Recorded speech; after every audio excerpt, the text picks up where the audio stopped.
이게 공간 분배 원리는 뭐 중요한 건 아니고요. 우리가 그때 얘기했지만 시장이 넓고 수의 교통비 탄력성이 크다고 했을 때, 교통비 탄력성이 크다는 얘기는 뭐라고 그랬어요? 우리가 남자분 같으면 담배 살라고 저 대전까지 나가진 않을 거 아니에요. 그죠? 네? 그 얘기는 물건을 사기 위해서 지불하는 교통비의 부담을 많이 느낄 때가 탄력적이다 이거예요. 교통비. 그죠? 물건을 사러 갈 때 교통비의 부담을 크게 느끼지 않는 사람들이 있죠. 소득이 높은 사람들. 그런 사람들은 많다 적다. 적잖아요. 그러니까 시장이 좁고 수의 교통비 탄력성은 작다. 이렇게 얘기하는 거죠. 그죠? 그럴 때는 그 사람들은 교통이 편리한, 그 사람들이 도달하기 좋은 중앙에 입지하는 것이 좋다. 이런 얘기죠. 도시의 중심에. 무슨 말인지 아시겠나요? 자, 그러면 점포는 성격에 따라 집심성 점포가 있죠. 집심성 점포에 들어가는 대표적인 애들이 누구? 백화점. 또? 네, 그리고 도매상. 도매상도 집심이죠. 지난번에 얘기했죠. 도매상은 소매점보다는 물건 싸게 팔아야 되잖아요. 그러니까 판매 가격에 교통비가 들어가게 되면 이게 도매상으로 봤을 때는 치명적이죠. 그러니까 교통비의 부담이 제일 적은 중심에 입지하고 있다는 거. 집재성은 모여서 입지된다고 그랬죠. 비교 구매할 수 있는 가구점, 의류점 뭐 이런 애들. 산재성은 동네마다 있는 애들 있죠. 잡화점, 이발소, 목욕탕 뭐 이런 애들. 국부적 집중성 점포는 특정 지역에 있을 때, 모여 있을 때. 농기구점, 어구점 뭐 이런 애들이 있죠. 네, 그래서 그런 애들 정도는 구별할 수 있으시면 돼요. 무슨 말인지 아시겠죠? 네, 그래서 그런 내용 정도로 확인하시면 되고요. 20번에 4번처럼 교통비 탄력성이 0인 경우에 두 점포는 분산 입지 현상이 나타난다 그랬으니까 틀렸겠죠. 0이라고 그러면 그냥 어디 있든 간에 사람은 오게 돼 있어요. 그죠? 완전 비탄력이잖아요. 그죠? 무슨 말인지 아시겠나요? 소위계로 저기 명품 사러 왜 유럽까지 가는 우리나라 사람도 있었잖아요. 그렇잖아요. 가서 신조어를 만들어낸 거죠. 아줌마. 아니 거기 판매원들 그 수첩에 아줌마라는 단어가 있었다는 거잖아요. 아줌마가 뜨면 싹쓸이라는 거잖아요. 싹쓸이 그냥 휘 쓸고 간다는 거 아니에요. 그래갖고 거기서 아줌마 그러면 이거로 인식하는 거야. 아줌마가 떴다. 그러면 다른 거 없다. 그러니까 한국어로 안내문이 붙고 이런 정도잖아요. 간단한 애들이 한국말 정도는 하는 거죠. 그러니까 왜 미국이나 이런 데서도 진짜 돈이 많은 사람들은 물건 살 때 여기서부터 여기 이렇게 표현한다고 그러잖아요. 그냥 쑥 가져가는 거잖아요. 그러니까 한국 사람들 가면 그냥 여기서 쫙 가져가는 거죠. 그러니까 대단한 얘기죠. 지금도 그거를 사기 위해서 그죠? 면세점이나 아니면 비행기 타고 출국하는 사람들이 많죠. 그게 또 낙인 사람들인 거니까 그죠? 여러분들도 지난주에 갔다 왔잖아요. 그죠? 그렇게 생각하시면 되죠. 그래서 자, 뒤에 가시면 21번에 상업용 부동산의 적정 입지 조건을 설명한 거다. 틀린 거 그랬을 때 1번에 보면 배우지의 중심지에 입지할수록 좋은 입지 조건을 갖추게 되는 유형의 점포를 집신성 점포라고 하고요. 얘는 도매점, 백화점, 그 다음에 극장 뭐 이런 걸 얘기를 하고요. 동질적인 업종끼리 모여 있을수록 좋은 입지 조건을 갖추게 되는 유형의 점포를 집재성이라고 그러고요. 가구점, 그 다음에 금융기관 이렇게 얘기하는데 이게 금융기관만 얘기하는 게 아니라 금융기관, 기업의 사무실, 관공서 있죠. 예, 이렇게 뭉쳐서 있었을 때, 그렇죠? 그거 얘기하는 금융기관 하나만 있는 게 아니라, 그죠? 그 다음에 동질적인 업종끼리 모여 있을수록 좋지 못한 입지 조건을 갖게 되는 유형의 점포를 산재성이라고 그러죠. 여기에는 들어가는 게 뭐 잡화점, 이발소, 세탁소, 목욕탕 이런 거 얘기하죠. 종묘점이라든가 석재점 같은 경우는 국부적 집중성 점포에 해당이 되니까 그래서 그게 틀렸다라고 보시면 되겠죠. 무슨 말인지 아시겠죠? 제목에서 대부분 설명하니까 얘네들은 단독으로 아주 초창기 한번 나온 적이 있고요. 그 이후로는 얘네들이 등장하는 건 지문 정도로 그냥 등장해요. 지문 정도로. 그래서 가끔 만약에 뭐 틀리게 해주는 거는 얘하고 얘하고를 바꿔서 주거나 집심성하고 뭐하고 집재성하고 그런 정도로 여러분들이 생각을 하시면 될 거예요. 무슨 말인지 아시겠죠? 그런 정도 참고하셔도 될 거예요. 그래서 뒷장에 24번에 가시게 되면 다음 보기에 들어갈 알맞은 점포의 유형을 바르게 연결한 것이 있죠. 예, 기억이 있죠. 배우지의 중심부에 입지하는 것이 유리한 그러면 집심이 되겠죠. 동일 업종의 점포가 서로 분산 그러면은 산재성 이렇게 나가겠죠.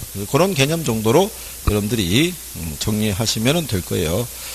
무슨 말인지 아시겠죠? 그 다음에 옆에 27번에 가면 가능매상고 추계 방법이 있는데, 거기 보면은 2번에 유추법이라고 있죠. 유추법과 관련 있는 게 아까 얘기했던 애플밤의 소비자 분포기법이죠. 그거를 얘를 적용하게 앞서서 개를 매 개로 상권의 범위를 나누죠. 1차, 2차, 3차. 그렇죠? 그 다음에 거기 5번에 가면 회계 모형이란 매상고에 영향을 주는 여러 가지 변수를 얘기를 할 때 이 변수들로 대상 점포의 예상 매상고를 추계하는 방법으로 점포의 매상고를 뭐로 하고요. 종속 변수. 그 다음에 거래 지역 내 인구수, 소득, 지출 가능의 경쟁, 업체의 규모 등을 독립 변수로 해서 가능 매상고를 우리가 추계하는 방법이다라고 얘기를 하죠. 그렇죠? 근데 여기서는 지난번에 설명해 줬죠. 회계 모형을 통해서 이런 변수의 값을 설정했잖아요. 이 변수 한번 설정한 변수들은 수정할 필요 있어요, 없어요? 에? 지금 이 질문을 여러분들에게 네 번째 하고 있거든요. 이 변수는 수정할 필요가 있다 없다? 에? 생각해 보세요. 인구 변해 안 변해? 소득 변해 안 변해? 그럼 수정할 필요가 있다 없다? 당연히 있죠. 그래서 얘가 시간과 비용이 많이 들어간다고 그랬잖아요. 계속 수정해 줘야 되니까. 기억하시나요? 그리고 4번에 보면 부지 선정팀은 중력 모형을 이용해서 개별 점포의 경쟁력을 유치할 수 있을 때 중력 모형이 이게 허프의 확률 모형 쓰는 거 아니에요. 이때 이론적인 매상고와 실제 매상고는 일치한다 안 한다? 우리 그때 이거 했었죠.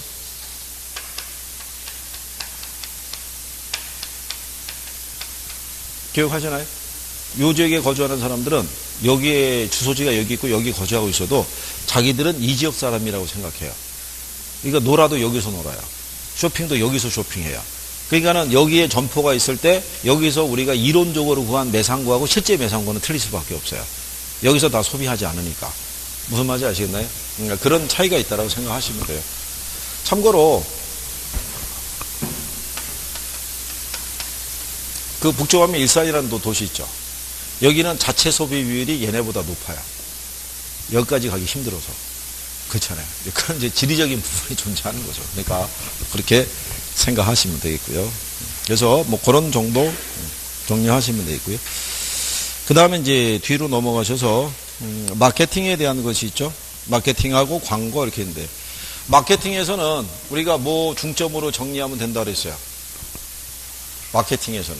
마케팅에서는 거기에서 95%가 거기서 나와요. 거기를 벗어나서 낼 게 없어요. 그렇죠? 뭐 있었어요? 어? 아니 그냥 이거 마케팅 전략. 마케팅 전략은 몇 가지 있어요.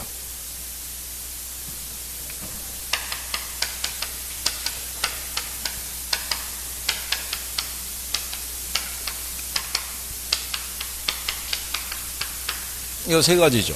얘는 누구의 입장에서? 공급자. 얘는 수요자. 얘는 수요자하고 공급자. 그렇죠?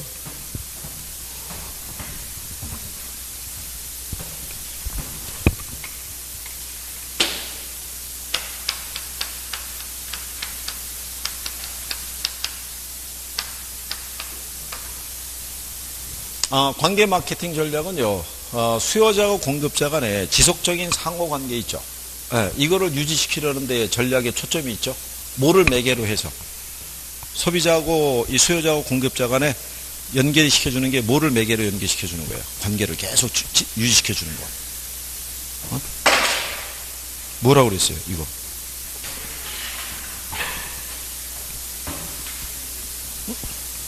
그죠? 이거. 이거로 연결하는 거예요. 브랜드로. 브랜드에 대한 이미지를 계속 각인시키는 거예요. 그죠? 그래서 저기에서 살면 괜찮을 것 같다. 야, 저기서 살면 참 좋지 않겠니? 이런 식으로 해서 이 브랜드에 대한 이미지 있죠. 편안하거나 아니면은 뭐 행복하거나 따뜻하거나 이런 이미지를 갖다 주는 거예요. 거기에다가. 그래서 얘네들은 뭐 분양 계획이 없더라도 광고를 계속하죠. 그렇잖아요. 그래서 나중에 만약에 아파트를 분양을 받게 되면은 자사 브랜드로 선택할 수 있게끔 그걸 유도하는 거죠. 그러니까 지속적인 상호 관계를 유도하는 게 무슨 전략? 관계 마케팅 전략이에요. 그러니까 얘는 틀리게 줄 게 제목 바꾸는 것밖에 없어요. 이렇게 바꿔서 들어오는 거. 다른 걸로는 틀리게 줄 만한 게 없는 거예요. 그죠? 그러면 고객점의 마케팅 전략은 누구의 입장에서? 수요자의 입장에서. 그죠? 수요자의 눈높이에 맞춰서 마케팅 전략을 수립을 하는 거예요. 그래서 무슨 원리를 대입을 해요? 그래서 일단 어텐션이라고 그러죠. 네, 소비자의 주목을 끌 수 있어야 돼요. 그렇잖아요. 그래야지만이 그 마케팅 전략의 초점이 거기 있는 거예요. 소비자가 관심을 가지지 못하는 전략은 의미가 없는 거죠. 그렇잖아요. 그래서 요즘에 마케팅 전략이 좀 더 자극적이고 조금 더 강렬하고 소비자가 원하는 메시지를 갖다가 전달하는 데 초점이 있는 거죠. 지난번에 얘기했잖아요. 일반 분양 광고는 사람들이 관심이 없어요. 근데 임대 수익을 한 3년 보장해 준다면 관심을 가져요. 이런 식으로 소비자의 어떤 필요한 것이 뭔지를 갖다 캐치를 해서 거기에 대한 것에 관심을 끌 수 있는 것으로 기초로 해서 전략을 수립하는 게 뭐?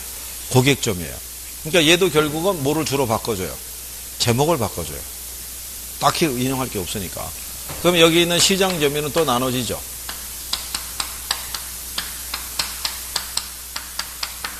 여기는 이걸 자체로 문제를 줘요.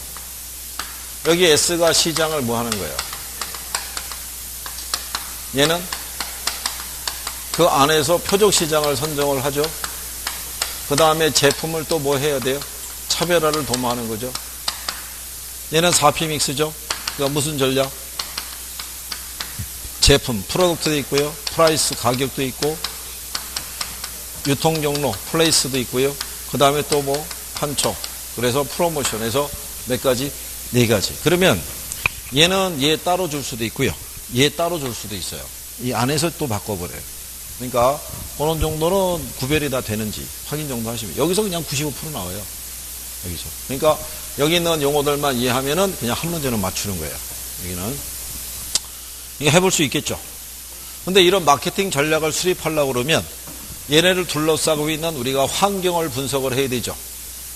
그래서 마케팅 환경을 가게 되면 거시 환경이 있고 미시 환경이 있죠. 그렇죠? 네. 거시 환경이 들어가는 게 뭐 있어요? 거시 환경. 그럼 미시 환경에 뭐 있어요?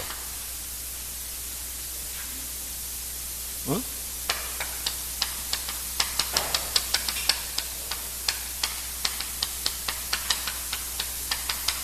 이게 미시 환경이고 거시 환경은 자연, 사회, 문화적인 거, 경제, 기술적인 거, 정치, 행정적인 거.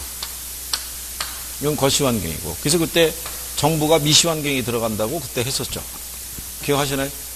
그렇게 해서 환경까지 이제 우리가 구별을 해야 된다라고 얘기를 하는 거죠.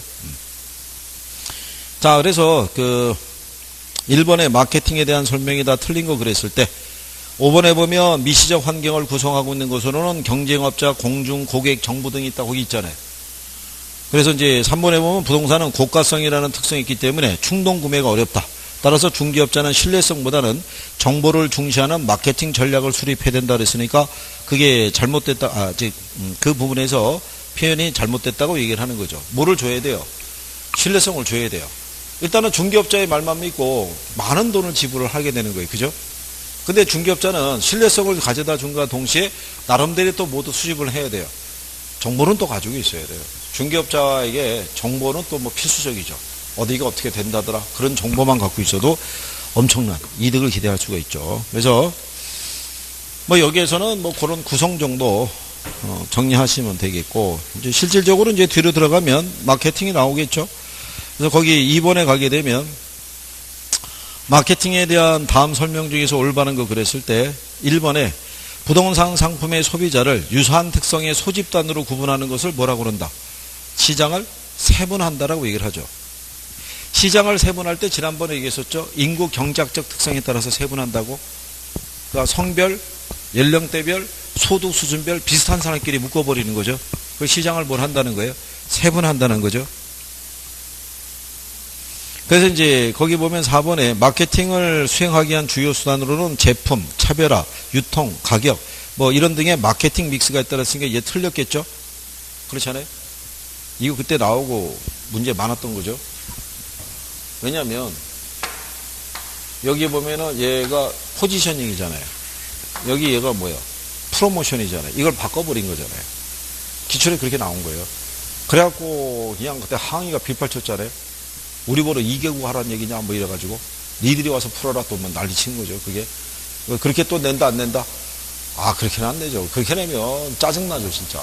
그죠? 가서 힘들게 야 이거 정리했는데 외워서 들어갔는데 영어 이거 영문 표현으로 틀리게 줬다 그러면 얼마나 허탈하겠어요. 그죠? 이게 뭐 한번 그렇게 냈다는 거죠. 그냥 그죠? 그래서 거기 5번에 보면 생산자하고 소비자 간의 장기적 지속적인 관계 유지를 주축을 하는 전략을 뭐라 그런다? 관계 마케팅 전략이죠. 그죠? 그래서 3번에 마케팅은 부동산에 대한 소비자 및 고객의 태도와 행동을 형성, 유지, 변경하게 만드는 제반 활동이다라고 얘기를 하는데 1번에 대한 표현 같은 걸로 답을 유도하진 않아요. 여기 이 문제가 이렇게 답인데 답으로 줘도 정확하게 답으로 줘요. 어떤 것이다. 그래서 그런 개념 정도로 보시면 되겠고 그 다음에 이제 3번에 보면 1번에 시장 세분화 있죠. 2번에 표적 시장이 있죠. 3번에 차별화 있죠. 걔네는 지문을 다 체킹해 놓고 그 지문에 익숙해져야 돼요. 그 안에서 제목을 바꿔주는 거예요. 그 안에서. 그래서 그게 바뀌면 틀리다라고 생각하셔야 돼요. 그래서 시장 세분화라는 것은 수요자 집단을 인구 경제학적 특성에 따라 세분화하고 세분화된 시장에 따른 상품의 판매 지향점이 있죠. 이거를 명백히 하는 단계가 시장을 뭘 할 때? 세분화할 때라고 얘기를 하는 거예요. 표적시장은 세분화된 시장에서 대상 상품의 가망 수요 집단을 확인하고 표적시장에 적합한 신상품을 기획하는 단계 있죠. 제가 그때 왜 이거 했었잖아요. 이거 기억하시죠? 우리나라 최초의 양문형 냉장고라고 그랬죠. 그 전에 양문형 냉장고는 수입산밖에 없었는데 수입산 양문형 냉장고의 가장 큰 결함이 뭐냐면 김치통이 들어갈 만한 수납 공간이 작았다는 거예요. 알기 쉽게 해서 우리나라는 김치라는 것이 냉장고에 들어가 그때는 김치 냉장고가 나오기 전이었단 말이죠. 그러니까 수납 공간에 상대적으로 적은 게 소비자의 불만이었던 거죠. 그걸 해소하기 위해서 국산 양문형 냉장고를 기획을 한 거죠.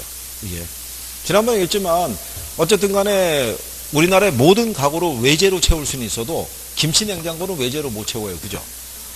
우리나라밖에 생산이 안 되잖아요. 그죠? 그러니까 그거는 우리나라 사람들이 어쩔 수 없는 주식이니까. 그래서 그거를 설계를 해서 기획을 해서 내놓은 게 이거란 얘기죠. 그렇잖아요. 아직도 브랜드는 있잖아요. 이 브랜드 자체가. 그러니까 나름대로의 자부심이 있는 거죠.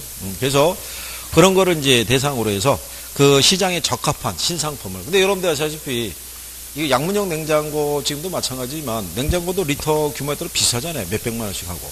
그렇잖아요. 그 예전에 이거 초기에 내놨을 때는 아주 비싼 거라고요. 근데 소득이 높은 사람들이면은 가격에 크게 구애받지는 않죠.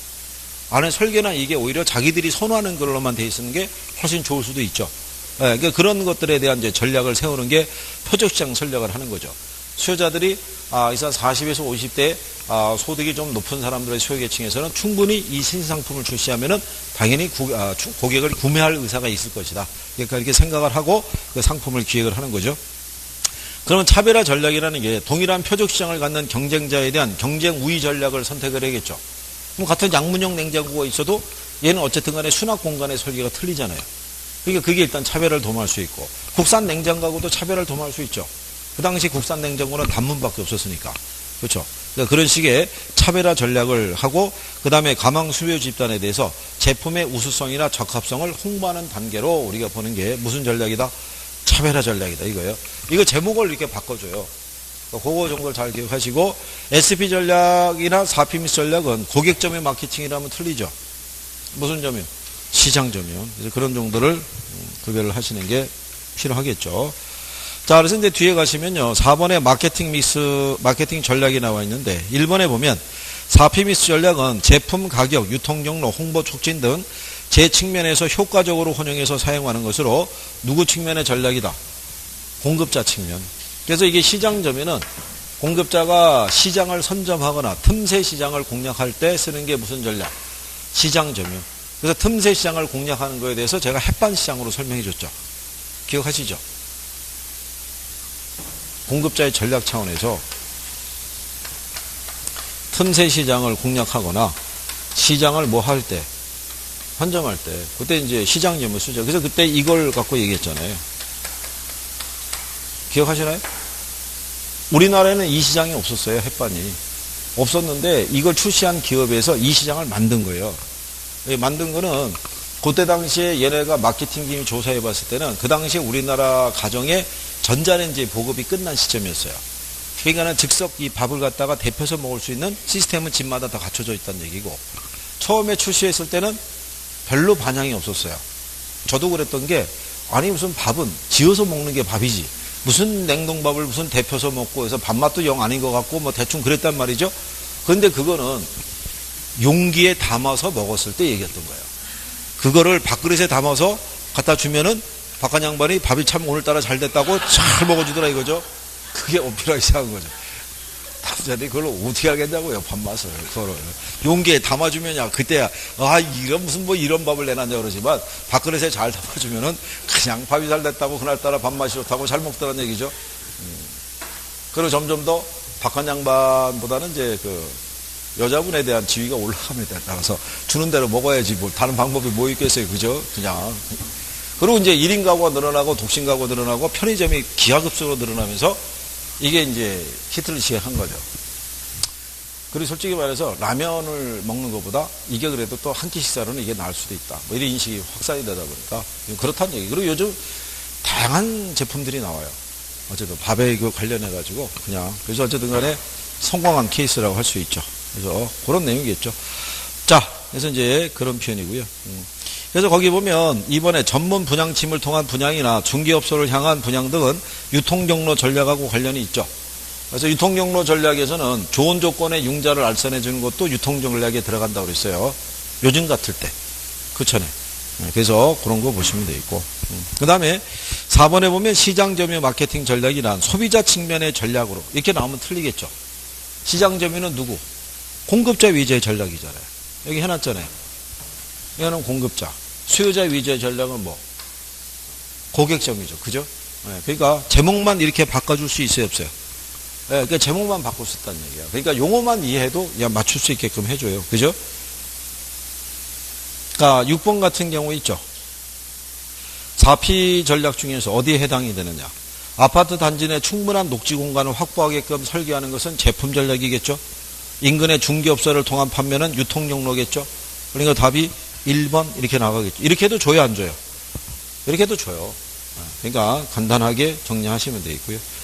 그 다음에 이제 뒷장으로 넘어가시면, 그리고 이제 저희들이 동영어를 하면서 이 문제를 계속 줘요. 마케팅 쪽에서는 문제 줄 게 별로 없으니까. 그러면 여기만 정리가 되어 있는 사람은 무조건 동영에서 하나는 맞추고 가는 거예요. 무슨 말인지 아시겠어요? 그러니까 이게 출제를 안 할 수가 없는 파트가 있어요. 모의고사를 낼 때 선생들이. 그러니까 그 파트는 내가 기본적으로만 용어 정리가 이해가 되어 있으면은 그냥 거기는 점수가 나오는 거예요. 그럼 실전도 똑같은 거예요. 실전도 출제자들이 출제를 할 때 1회부터 27회까지 수강생들만 알아야 되고 28회 수강생들은 몰라도 된다, 이런 논리는 없는 거예요. 기본 원리는 항상 물어볼 수밖에 없어요. 그러면 그쪽에 대한 이해만 돼 있으면 답을 쉽게 찾을 거 아니에요. 그죠? 내가 다 할 수는 없는 거예요.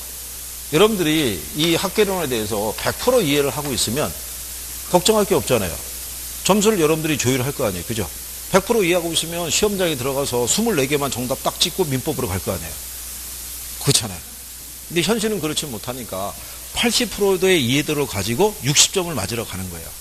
그러니까 틀림없이 우리가 모르는 것도 있을 수가 있고 실수와 착각을 하는 것도 있을 수 있잖아요. 그래도 공부가 충분히 단련이 된 분들은 자기 점수를 가져가요. 60점 이상을. 무슨 말인지 아시겠죠? 그러니까 기본적인 것만 잘 하시면 돼요. 이거. 그러니까 같은 내용을 가지고 계속 돌아갈 때가 유리해요. 이게 그래야지 반복 효과가 있는 거예요. 여러분들이 지금 볼 때는 아는 것 같은데 돌아서면 잊어먹는 이유 중에 하나가 뭐냐면 용어가 확실하게 정리가 안 돼서 그런 거예요. 그것만 정리가 되면 그러면은 점수를 쉽게 딸 수가 있어요. 실전에서. 특별하게 어렵거나 그러진 않아요. 그러니까 저희가 늘상 말씀드리는 게 시험은 제가 더 많이 치러봤잖아요. 그렇죠? 그렇잖아요? 시험에 난이도 큰 차이가 없고 수강생들도 매년 똑같아요. 공부 안 하는 것도 똑같고 뭐 그런 거죠. 여름이 되면 그 공부는 안 하면서 스트레스를 받기 시작하고 괜히 막 거기서 막 그런 건 똑같아요. 그죠? 그래도 합격하는 사람들은 또 다 합격해요. 그렇잖아요? 그러니까 무리 없이 그냥 된다고 생각하시면 돼요. 단 민법하고 밸런스를 맞춰줘야 돼요. 늘상 말씀드리는 게. 예를 들어서 학교는 60점 넘었어요. 근데 민법이 조금 부족했어요. 그러면 안 되는 거잖아요. 그렇잖아요. 근데 그 양반이 2차까지도 돼 있는 상태라고 생각해 보세요. 문장이 억울하죠. 그렇지 않겠어요? 그럼 환장하는 거예요, 그러면. 한 문제, 1차에서 한 문제만 되면 동차합격이 되는데 1차 한 문제가 안 돼가지고 와 그러고 있으면 아무 생각 없는 거예요. 그죠? 그러니까 그만 마음을 잘 하시고 9월 달이 공부해서 실력을 올릴 수 있는 마지막 기회라고 생각하시면 돼요. 10월 달이 되면 초조해서 그때는 추석 연휴 끝나고 오잖아요. 그럼 모든 걸 내려놓죠. 뭐 편안하잖아요. 그죠? 뭘 더 하겠어요. 그 시점에서. 그죠? 예, 그냥 편안하게. 그죠? 그냥 빨리 봤으면 좋겠다. 그냥 이러고 이제 대충 넘어가는 거죠. 그러니까. 나오는 거는 범주는 거의 다 있어요. 그 안에서만 돈다라고 생각하시면 돼요. 여러분들이 모의고사 보면 모의고사 전체적으로 어렵다? 그런 건 아닌 거예요. 나중에 풀면 그런 건 아니고. 그리고 안에 있는 그 매번 모의고사 나온 것도 있죠. 문제 그 뭘 물어봤는지 이렇게 쭉 조사해 보면은 물어본 데는 계속 물어봐요. 물어본 데는. 그죠? 어쩌다 한 번씩 들어온 애들은 신경 안 써도 되고. 그죠? 자, 그 다음에 이제 뒤로 가셔서 9번에 광고 나와 있는데요. 광고에 대한 것에서는 뭐 10번에 가시면 1번 지문에 요즘 요거 가끔 나와요. 신문 광고 중에 보면 안내 광고가 있고 전시 광고가 있다고 그랬죠. 네. 어느 게 우리가 공간이 넓어요. 전시 광고가 공간이 넓죠. 이게 신문이면 안내 이렇게 돼 있어서 이건 칸이 있죠. 구인, 구직, 부동산 이렇게 조그만 칸으로 돼서 이렇게 들어간 애들은 약어로 주로 쓰는 애들이고 이렇게 쓰는 애들이 전시 광고죠. 얘네들은 공간이 넓으니까 캐치프레이즈, 사진 이런 걸 다양하게 쓸 수 있는 게 무슨 광고? 이게 전시 광고죠. 그래서 10번에 가면 1번에 이렇게 돼 있죠. 신문 광고 중에서 전시 광고는 한정된 공간에 이렇게 나오면 틀리죠. 한정된 공간에 들어가는 무슨 광고? 안내 광고가 되겠죠. 무슨 말인지 아시겠죠? 그래서 그런 식으로 여러분들이 정리하시면 되겠고 11번에 가면은 노벨티 광고 아시죠? 샘플 주는 거. 뭐 화장품 샘플 줄 수도 있고 왜 제가 그때 노벨티 광고 얘기할 때 옛날에 소주 출시했을 때 소주도 왜 샘플로 줬다고 그랬죠? 한 병씩 그냥 가져가라고. 그죠? 그 다음에 거기 보면 다이렉트 메일 광고 아시죠? DM. 그죠? 표적 고객을 대상으로 광고할 수 있다는 장점이 있는데 이게 DM 관계라는 게 옛날에 뭐 우편물로 보내서 광고했어요. 근데 요즘은 우편물로 잘 안 보내죠. 주로 뭐로? 메일로 발송을 하잖아요. 그죠? 근데 이제 그 우편물로 가끔 이제 여자분들에게는 그 팜플렛이 가요. 왜냐하면 그거는 색상이나 디자인이나 옷 같은 거, 의류 같은 거 있잖아요. 그건 보낼 수밖에 없죠. 그래야지 그걸 보고 스타일을 보고 비교를 해야 되니까. 그래서 뭐 그런 정도라고 보시면 되겠죠. 그래서 4번에 보면 광고의 목적에 따른 분류는 기업 광고, 인명 광고, 그다음에 개몽 광고, 교통 광고 이렇게 들 수 있다라고 돼 있는데 이건 매체에 따른 분류다라고 보시면 되겠고요. 교통 광고는 알고 계시죠? 저희 뭐 택시라든가 보면은 버스에 보면 붙어 있는 광고 있잖아요. 뭐 그런 거 생각하시면 되죠. 그래서 그런 정도. 여기는 쉽게 나와요. 그리고 맞추라고. 뒤에 가면 기출 문제 있죠. 기출 문제 보시면 마케팅에 대한 거 설명 틀린 거 물어봤죠. 일본의 고객점의 마케팅은 공급자 중심의 마케팅. 그럼 틀렸을 거 아니에요. 그죠? 그 다음에 13번에 가면 어디에 해당이 되느냐. 기존과 차별화된 아파트 평면 설계니까 제품이죠. 아파트 모델하우스 방문 고객 대상으로 경품 제공하죠. 그러니까 판촉이잖아요. 그러니까 읽으면 답이 나오게끔 주는 거예요. 어렵게 준다 안 준다? 안 주죠. 그러니까 이렇게 나오는 거를 틀린다는 거는 그 사람이 뭔가 다른 의도가 있는 거죠. 그렇죠. 장기적인 계획을 갖고 있거나 뭐 이런 거겠죠. 그러니까 뭐 그런 내용으로 정리하시면 되죠. 그 다음에 이제 뒷장으로 넘어가시면 간평이 있죠.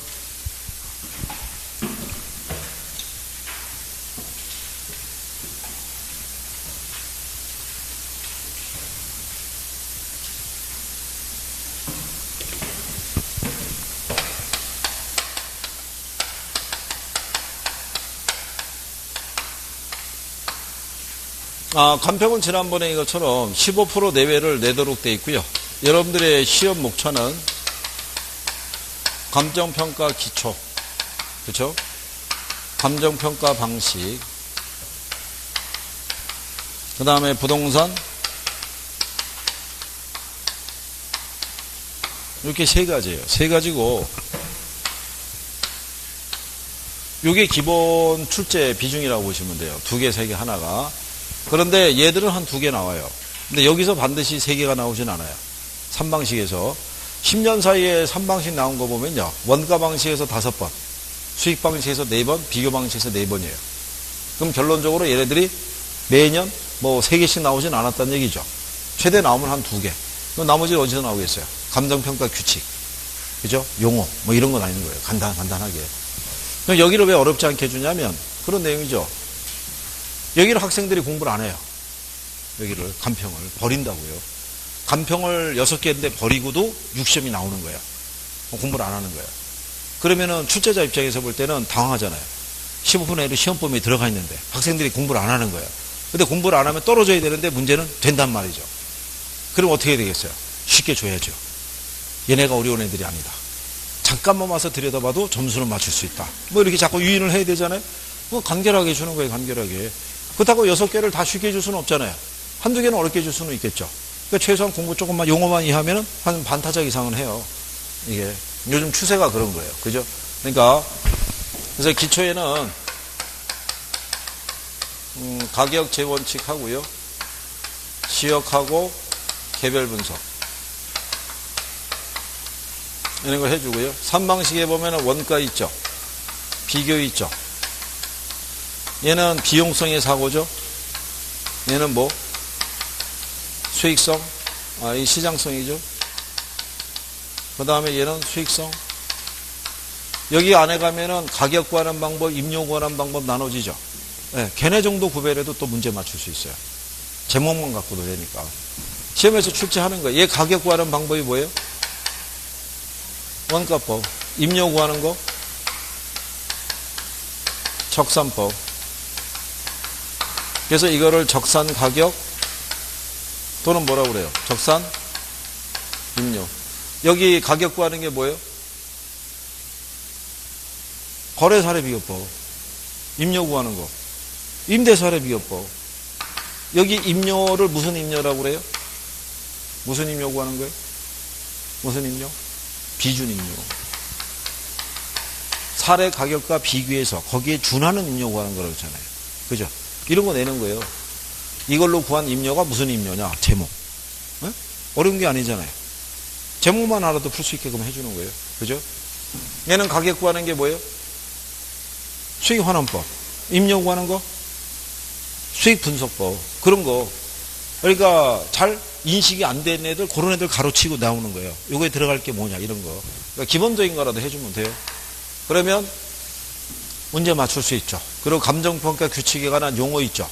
물건별 평가 방법이 있죠. 건물은 무슨 법으로? 원가법으로. 토지는? 토지. 토지는 공시가 기준법. 공시가 기준법인데 신뢰할 수 있는 거래 사례가 있으면 거래 사례 비법으로 구할 수 있어요. 올해 바뀐 거예요. 무슨 말인지 아시겠나요? 뭐 그런 거. 그러니까 바뀐 거는 잘 내요. 바뀐 거는. 그러니까 그런 거. 가격 공시에도 아시죠? 토지가 있고 뭐가 있어요? 주택. 그래서 결정 공시 주체, 그렇죠? 이신청 대상, 그 다음에 기간 있죠? 뭐 그런 것들에 대해서 기본적으로 정리하면은 기초적인 거 다 맞출 수 있어요. 얘네도 어려운 건 아닌 거예요. 이게 왜 어렵다고 그러시냐면 안 봐서 그런 거죠. 뭐 다른 게 뭐 있겠어요.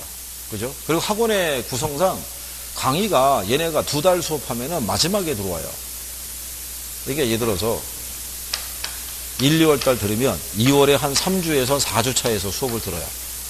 그 다음에 다시 다음 과정이 3월에서 4월 달 되면 4월 달에 3주에서 4주 차에 들어요. 이게 몇 달 만에 한번 듣는 거예요. 그한 2달 만에 다시 듣는 거예요. 이게 용어가 생소하죠. 그렇죠?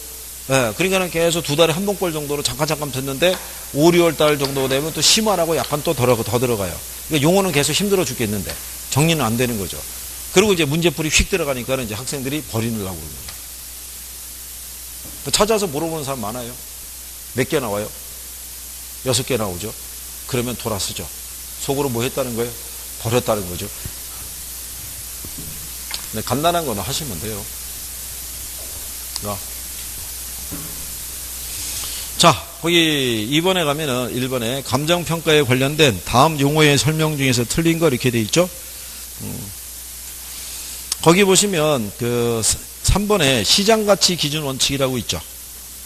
4번에 가면 현황평가라고 돼 있죠. 감정평가 규칙에서 정한 바에 따르면 이 세 가지가 있죠. 현황, 기준, 원칙이죠. 자, 평가는 기준 시점 현재 상태대로 평가하는 거예요. 그렇죠? 현재 상태로 평가하는데 공법상 제한을 받는 거는 그대로. 그렇죠? 불법적이거나 일시적인 이용은 제외하는 거죠. 그럼 여러분들이 가만히 볼 때 이 조건에서 틀린 지문을 줄 수 있는 건 이거밖에 없어요. 얘를 포함한다. 그죠? 얘를 포함한다는 건 말도 안 되잖아요. 불법적인 거를. 그죠? 그런 거밖에 없고. 자, 근데 이거대로 평가해야 되는데 예외적으로 기한부 평가나 무슨 평가, 소급 평가 할 수 있죠. 그러니까 기준 시점이 어디로 갈 수도 있고 미래, 기준점이 어디로 갈 수 있다. 과거. 그러니까 기준점이 현재만 되는 건 아니죠. 그렇잖아요. 그러면 이 기준점은 뭐를 기준점이라고 그랬어요? 기준점은 평가사가 물건의 가격 조사를 완료한 날짜를 얘기를 하죠. 관련 있는 가격 원칙이 뭐다? 변동의 원칙. 거기 보면 일단 그 5번에 기준점은 감정평가의 기준이 되는 날짜를 말하고 가격조사 완료이 되며 예측의 원칙이 그 근거가 된다고 되어 있잖아요. 변동의 원칙이 그 근거가 되고. 그리고 그 밑에 가면 2번의 기준 시점에 대한 내용 중에서 가장 옳은 거를 물어봤잖아요. 그죠? 그래서 거기 보면 가격조사를 시작한 일자가 그러니까 틀렸다는 얘기죠. 가격조사를 완료한 일자. 감정평가액 산정의 기준 일자를 말하며 감정평가사만이 기준 시점을 결정한다니까 틀린 거죠. 의뢰인이 요청할 수 있어요, 없어요? 여기 있잖아요. 이 현재 현황 기준 원칙인데 의뢰인이 요청하면 기한부 또는 소급도 할 수 있다고요. 그죠? 그래서 거기 보시면 4번에 기준점이 과거 일정 시점일 때는 소급, 미래 일정 시점일 때는 기한부 평가.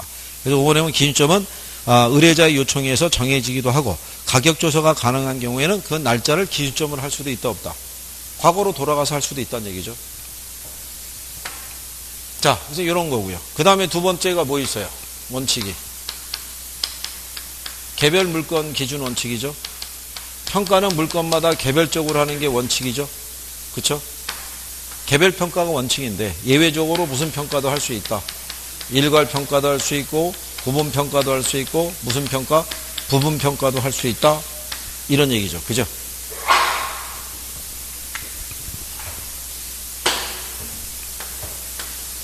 일단의 토지가 있으면요. 이 토지들마다 뭐가 다 틀려요. 위치가 틀리니까 무슨 평가가 원칙이다. 개별 평가가 원칙인데 지난번에 그랬잖아요. 여기 4개 이렇게 필지가 있는데 그럼 원래 필지별로 따로따로 해야 되잖아요. 근데 4개의 필지가 하나의 공장 부지로 제공되고 있으면 얘네를 구분할 필요가 없잖아요. 그럴 때는 그냥 4개를 하나의 부지로 보고 그냥 평가하라는 얘기고 그 다음에 여기 이렇게 도로가 지나고 있을 때 도로 앞에 있는 이 한 필지의 땅이 있죠.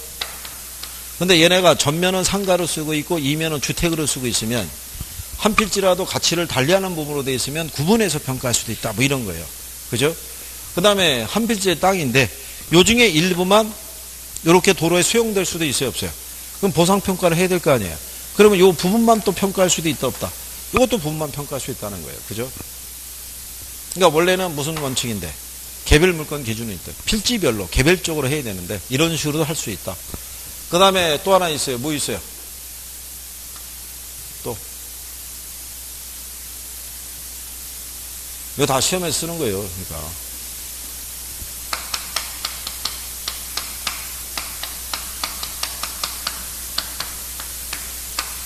시장가치 기준 원칙이에요. 얘가 시험에 나온 적이 있어요.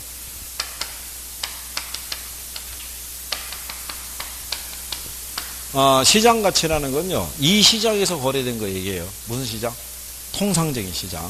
그러니까 통상적인 시장이라는 건 뭐냐면 시장의 공개성을 얘기하는 거예요. 누구라도 자유롭게 시장에 들어와서 거래할 수 있는 그런 시장이라는 얘기예요. 실전에서는 뭐라고 줬냐면 한정된 시장이라고 준 거예요. 그럼 틀린 거죠? 한정이라는 것은 시장이 제한되어 있다는 얘기죠. 그죠? 특수한 이해관계를 가진 사람들만에 의해서 거래가 성립되는 시장이니까 이거는 시장가치 기준 원칙에 위배가 되죠. 그래서 무슨 시장에서? 통상적인 시장에서 거래가 성립돼야 되는 게 시장가치 원칙이에요. 이게 세 가지가 기본 원칙이에요. 예? 감정평가 규칙에서 얘들은 일단 활용을 할 거라고요. 이게 규칙이 개정이 되면서 명시를 해놓은 거니까 제목만 물어봤단 말이에요. 제목만 재작년에. 그러면 얘를 풀어서도 준다고요. 예? 그러니까 자, 그래서 그 내용 정도를 정리하시면 되겠죠. 무슨 말인지 아시겠나요? 그래서 거기 4번 문제에 보시면 이렇게 돼 있죠. 이번에 2개 이상의 대상 물건이 일체로 거래되거나 대상 물건 상호 간의 용도상 불가분에 관계했을 때는 일괄해서 평가할 수 있다 없다. 할 수 있다는 얘기죠. 한 개의 대상 물건이라도 가치를 달리하는 부분은 이를 구분해서 평가할 수 있죠. 일체로 이용되고 있는 대상 물건의 일부분에 대해서 특수한 목적 또는 합리적인 조건이 수반될 때는 일부 평가가 가능하다 이런 얘기잖아요. 그러니까 이거를 이제 요즘은 평가를 줄 때 그냥 이렇게 주지는 않고 무슨 원칙에 대한 거를 주면서 개별 물건 기준 원칙에 관한 내용 하면서 이게 쭉 나올 때 틀리게 나오면 이제 그게 답이 되는 거예요. 그러니까 제목 정도 알아두시면 돼 있고 5번에 법의 규정에서 행하는 평가를 우리가 법정 평가라고 얘기를 해요. 그래서 참고 그렇게 하시면 되겠고요. 그래서 뒤에 381페이지에 가시면 우리 해설의 감정평가의 분류 이렇게 쭉 나오죠. 공적, 공인, 이렇게, 공익평가, 사익, 법정, 현황, 조건부, 기한부, 소 이렇게 나오잖아요. 요즘은 이렇게 안 준다고요. 안 주고 이렇게 구별을 해줘야 돼요. 이 원칙이니까. 무슨 말인지 아시겠죠? 네, 원칙에 따라 정리하시면 되겠죠. 그래서 이제 뒷장으로 넘어가셔서 자, 5번에 가면 다음 보기에서 기억과 디귿에 들어갈 용어를 올바르게 짝지어진 거 물어봤죠? 예, 기억은 일체로 이용되고 있는 물건의 일부를 평가하는 거니까 부분 평가가 될 거고요. 2개 이상의 물건이 일체로 거래되거나 물건 상호 간의 용도상 불가분에 관계해서 행하는 평가를 무슨 평가? 일괄 평가 얘기하죠. 대부분 아파트 평가도 일괄 평가해요. 간평사가 A동 501호의 가치 추계를 의뢰받았을 때 얘에 대한 가치를 3억이라고 평가했잖아요. 그럼 이 전유 부분만 포함된 게 아니죠. 공용 부분인 대지에 대한 것도 다 포함된 거죠. 그렇잖아요. 얘는 따로 분리해서 거래할 수 없으니까. 그럴 때 행하는 평가를 무슨 평가? 일괄 평가 이렇게 얘기하죠. 그렇게 정리하시면 되겠고요. 그 다음에 그 6번에 보시면 다음 두 토지 중 A 토지 소유자가 B 토지를 매입해서 하나의 획지로 이용하고자 한다. 이때 하나의 획지로 이용 가능하면서 증분 가치가 발생하고자 한다고 한다. 이에 관련해서 다음 중에서 틀린 거를 물어봤어요. 이게 저기 그 뭐죠? 일본의 감정평가 규칙 기준집에 이런 유형이 나와 있는 거예요. 이게 이제 병합 분할 감정평가 있죠. 그때 한번 여러분들에게 설명한 거죠. 맹지하고 이거 했었을 때. 왜냐하면 둘이 합병하면은 여기는 지금 대지 상태를 놓고 있는데 이런 상태잖아요. 이때 B지는 맹지잖아요. 이때는 효용 가치가 없지만 이쪽에 만약에 여기가 개발이 돼서 도로가 원래 2차선에서 이렇게 확 뚫렸어요. 그럼 이게 상업 용지로서 이게 어떤 가치가 높아지게 되면 서로가 이 토지를 필요할 거 아니에요. 그죠? 그럼 두 개의 토지를 합하게 되면 CG가 나오겠죠. 걔의 가치는 A와 B를 합한 것보다는 어떻게 돼요? 클 수가 있겠죠. 그렇잖아요. 네, 그럴 때 어느 이 부분에 이게 C가 가치가 높아질 때는 A 토지가 있어서도 가능하지만 뭐가 있어서? B 토지가 있어서 가능한 거 아니에요. 각각의 기여도에 따라서 평가에 대한 부분은 좀 달라진다라고 그때 한번 설명해 드린 거예요. 들은 거는 아마 기억은 잘 없으실 거예요. 그죠? 그냥. 그래서 어쨌든 거기 B 토지 보면은 무슨 토지라고 그래요? 자료형 모양의 토지라는 얘기죠. 도로하고 접속되는 면이 있다. 이렇게 얘기하고요. 그래서 이와 관련된 부동산의 특성은 뭐가 된다는 거예요? 병합분할 가능성이라고 돼 있죠. 이걸 병합분할 감정평가라고 그래요. 일본에서 토지 평가할 때 쓰는 거죠. 그래서 두 토지의 증분 가치에 대한 합의가 이루어지지 않을 수 있죠. 왜냐하면 이렇게 생각해 보세요. 현재 이 조건 하에서 얘는 도로가에 있어서 어쨌든 간에 평방미터당 한 500 정도 하는데요. 얘는 대지나 맹지에 대한 형태면 평방미터당 가령에서 한 150만 원 한다 이거예요. 근데 두 개 토지가 합쳐져서 만약에 CG가 나왔죠. 그러면 얘는 평방미터당 가령 예를 들어서 800도 될 수 있는 거예요. 그렇잖아요. 그러면은 예를 들어서 지금 여기 조건은 뭐냐면 A 토지 소유자가 이거 산다는 거 아니에요. 그럴 때 150 준다면 안 팔죠. 그렇잖아요. 더 달라고 그럴 거 아니에요. 왜? 야, 내 걸 내가 너한테 넘겨주면은 이게 800까지 가는데 그러면 당연히 내가 기여한 부분은 줘야 될 거 아니냐 이런 얘기죠. 그렇잖아요. 예, 그러니까 그 부분에 대한 이제 평가할 때 현황 평가하는 게 아니라 조건부 평가하는 게 단서를 달아서 서로가 기여한 게 있지 않냐 이거죠. 그러니까 서로 양보를 유도한다라고 보시면 되겠죠. 그래서 거기 3번에 현황 평가한다면 이제 틀리다 이런 얘기가 되겠죠. 왜냐하면 이거는 뭐를 전제로 하는 거예요. 합병이 되는 거를 전제로 단서를 달고 평가하는 거 아니에요. 그래서 감정평가사는 기여의 원칙을 적용해서 시장가치 외의 가치로 평가한다는 얘기죠. 이거는 일반적인 시장성을 갖고 다 얘기하는 게 아니잖아요. 합병이 되는 걸 전제로 우리가 평가하는 거니까. 그래서 감정평가가 적정한 가격을 산정하게 되면 A, B 토지 사이에는 합리성이 인정되는 가격이다. 뭐 이렇게 되는데 그 내용을 인용한 문제죠. 그래서 그냥 이런 조건이 나오면 병합분할 감정평가라고 보시면 되고 무슨 말인지 아시겠나요? 일정의 단서를 달아서 행해 주는 거죠. 현황 그대로 해주는 건 아닌 거예요. 그죠? 네, 그래서 그런 조건 정도 알아두시면 되고요. 그 다음에 이제 뒤로 나오면 자, 이 장에 이제 가격 이론이라고 있죠. 네, 여기에 대해서부터 잠깐 쉬었다 하시죠.